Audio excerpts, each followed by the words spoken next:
Hola, buenos días, somos Carmen y Máximo y venimos a hablar de los tumores de próstata con respecto a la atención al anciano. Este es el índice de los contenidos que vamos a desarrollar, donde nos centraremos principalmente en la hiperplasia benigna de próstata y haremos también comentarios con respecto al cáncer de próstata, dos patologías muy prevalentes en el anciano. Hablaremos de los factores de riesgo, de la clínica, del diagnóstico. Y el tratamiento nos centraremos principalmente en tratamiento farmacológico de la hiperplasia benigna de próstata, dejando un poquito más de lado lo que es el tema quirúrgico, ya que nos centramos en un enfoque a atención primaria. Por último, hablaremos de la gran controversia que genera el PSA y el cribado del cáncer de próstata.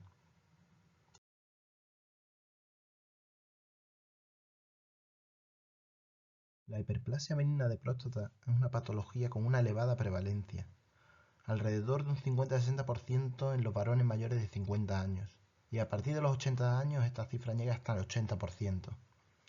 Genera alteraciones en la calidad de vida de la persona, y la edad es el factor más importante en el desarrollo y aparición de esta patología. Como la población cada vez es una población más envejecida, se espera que la prevalencia incluso aumente. Esta patología se basa en un crecimiento histológico de la glándula prostática, es decir, es una hiperplasia verdadera, aumenta el número de células de la propia glándula. Esto puede llegar a provocar una obstrucción al flujo de salida de la orina, empujar la vejiga y lleva a aparición de sintomatología del tracto urinario inferior.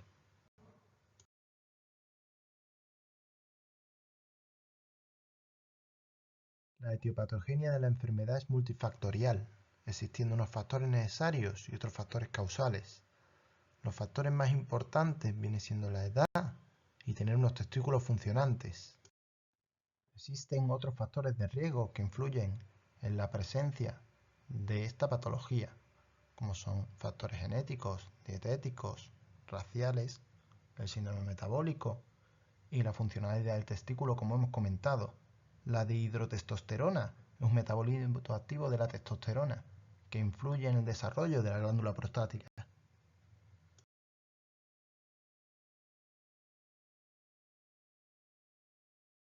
En cuanto al curso de la enfermedad, suele ser un curso lento, ya que el crecimiento suele ser lento. Sin embargo, puede cursar de forma agresiva, apareciendo mucha sintomatología que complica la calidad de vida del paciente. En ocasiones, este tipo de clínica puede confundirse con una infección del tracto urinario. Los síntomas prostáticos se engloban dentro de lo que se llaman síntomas del tracto urinario inferior, siendo estos clasificados en tres categorías: síntomas de vaciado, síntomas posmicionales y síntomas de llenado. Dentro de los síntomas de vaciado se encuentran la dificultad al inicio de la micción, la disminución de la fuerza y del calibre del chorro miccional, la micción intermitente prolongada, la retención de orina y la incontinencia por rebozamiento. Dentro de los posmicionales se encuentra la sensación de vaciado incompleto y el goteo posmicional. Y dentro de los síntomas de llenado, siendo estos los que más alteran la calidad de vida del paciente, se encuentran la urgencia miccional, la nocturia, la poliaquiuria diurna, el dolor suprapúbico y la incontinencia por urgencia miccional. Síntomas a destacar, que también se encuentran dentro de los síntomas asociados a la próstata.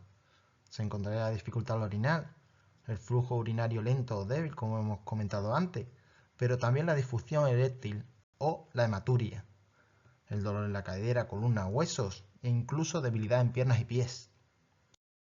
La importancia de esta patología y por qué debemos conocerla e intentar tratarla es por el gran impacto que tiene en la calidad de vida del paciente.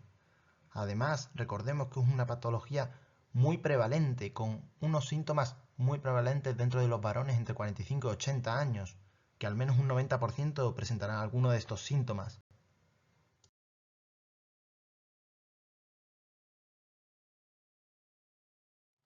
En cuanto al diagnóstico, resulta relevante realizar una anamnesis detallada, siempre contando con el cuestionario IPSS, que nos da una información sobre los síntomas y el impacto en la calidad de vida del paciente.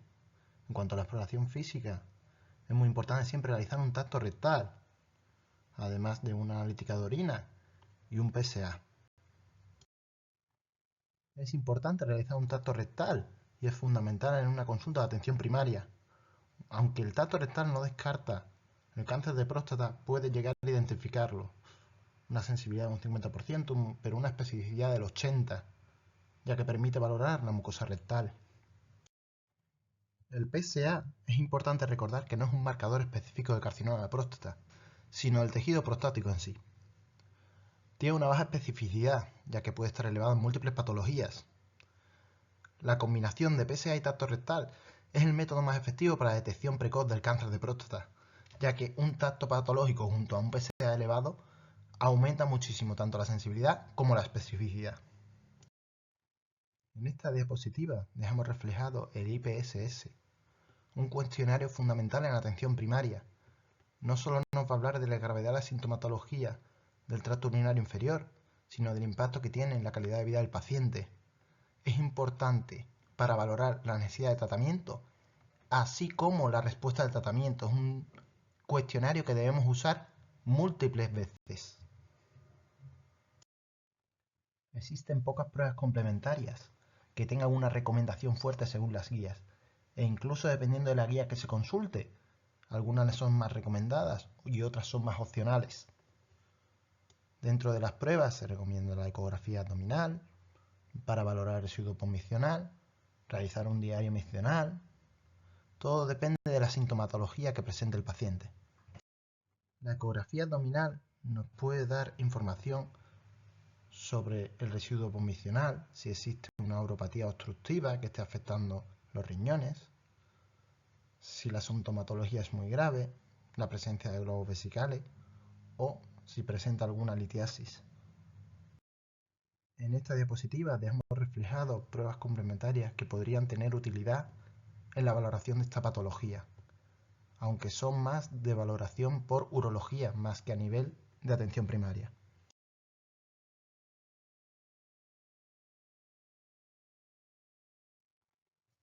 Con respecto al tratamiento, existen como tres patas importantes: los cambios en el estilo de vida, así como las medidas higiénico-dietéticas, el tratamiento farmacológico y el tratamiento quirúrgico.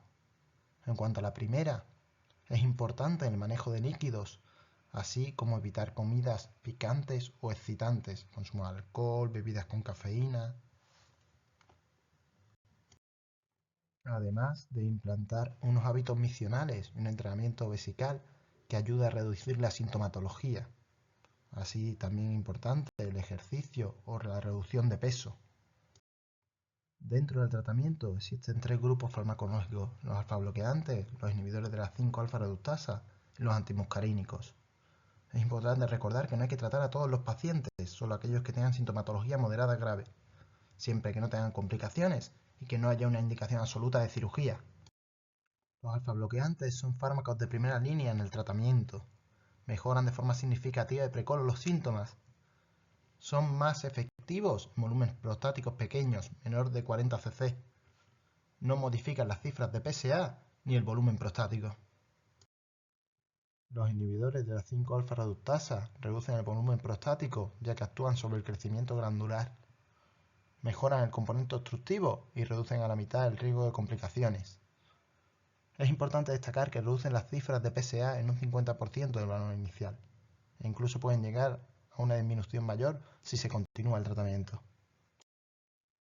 Los fármacos antimuscarínicos no suelen ser fármacos de primera elección, ya que es preciso que no haya síntomas obstructivos. Suelen ir mejor en combinación con alfa-bloqueantes, ya que es una opción más segura para el control de los síntomas de llenado.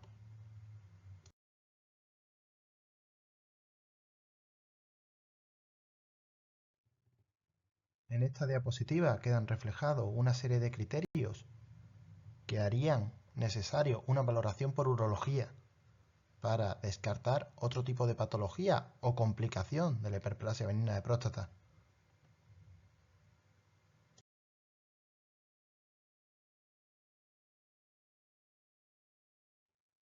En cuanto al cáncer de próstata, existe mucha duda y mucha controversia con el cribado poblacional usando el PSA, generando muchas dudas que realmente todavía no están resueltas. El uso del PSA como cribado genera una gran controversia, ya que no están claros los beneficios del cribado poblacional en asintomáticos. El PSA carece de sensibilidad suficiente para el diagnóstico de cáncer de próstata. De hecho, en España no está recomendado. Principalmente los motivos son porque no ha demostrado una reducción de mortalidad, y sí que se ha visto que aumenta mucho las comorbilidades debido a los tratamientos agresivos. Por ello es importante informar a los pacientes antes de solicitarle un PSA de las ventajas e inconvenientes que esto puede tener. Estas son las recomendaciones a nivel europeo del uso de PSA en los pacientes varones.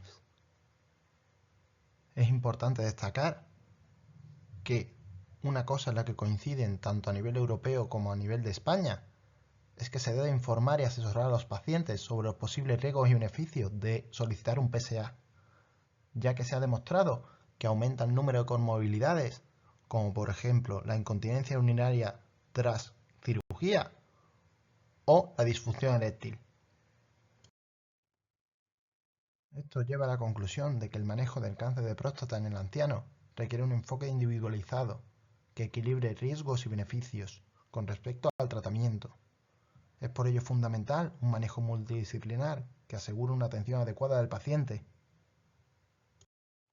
Como conclusión, el manejo de la patología prostática es algo fundamental en la actividad de atención primaria. Recordar que el tacto rectal es fundamental en la exploración, tanto en la hiperplasia benigna de próstata como a nivel del cáncer prostático. No se recomienda el cribado sistemático en asintomáticos a nivel de PSA, al menos a nivel de España. La clínica de este tipo de patología puede ser muy variada. Puede cursar con una clínica muy florida o sin clínica, lo cual puede retrasar su diagnóstico. El tratamiento depende de factores como la edad, la esperanza de vida del paciente o la agresividad del cáncer. El manejo del cáncer de próstata en el anciano debe ser individualizado y multidisciplinar. En esta diapositiva dejamos reflejada la bibliografía, así como una relación de las guías consultadas. Muchas gracias por vuestra atención y esperamos que toda esta información haya sido de utilidad en su día a día y en su práctica clínica. Muchas gracias.